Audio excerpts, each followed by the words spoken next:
भगवान शिव को अति प्रिय मास जब प्रकृति शिवमय हो उठती है। इस पवित्र मास से जुड़ी एक कथा है जो शिव और पार्वती की दिव्य लीला को दर्शाती है।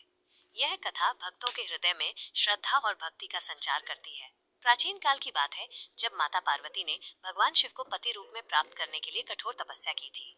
हिमालय की पुत्री पार्वती, जिन्हें गौरी भी कहा जाता है, बचपन से ही शिव की भक्त थी। उनके मन में एकमात्र इच्छा थी कि वे शिव की अर्धांगिनी बने। परंतु शिव, जो कैलाश पर्वत पर समाधिस्थ रहते थे, संसार से विरक्त थे। पार्वती की भक्ति और दृढ़ संकल्प को देखकर भी वे अविचलित थे। पार्वती ने हिमालय की कंदराओं में घोर तप शुरू किया।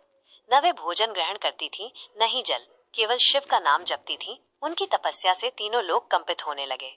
देवता, ऋषि मुनि सभी चिंतित हो उठे। अंततः उनकी तपस्या की अग्नि से प्रसन्न होकर भगवान शिव ने उनकी परीक्षा लेने का निश्चय किया।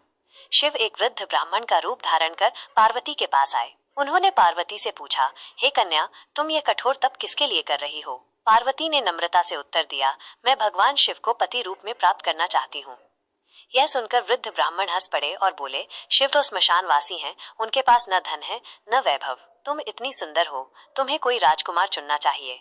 पार्वती का विश्वास डगमगाया नहीं। उन्होंने दृढ़ता से कहा, मेरे हृदय में केवल शिव बसे हैं, मैं उनके बिना किसी और को नहीं स्वीकार करूंगी। उनकी ये भक्ति देखकर शिव का हृदय पिघल गया। उन्होंने अपना वास्तविक रूप प्रकट किया और पार्वती को अपनी अर्धांगिनी के रूप में स्वीकार किया। श्रावण मास में ही शिव और पार्वती का विवाह संपन्न हुआ। यह वह समय था जब प्रकृति भी उनके मिलन का उत्सव मना रही थी। वर्षा की बूंदें शिवलिंग पर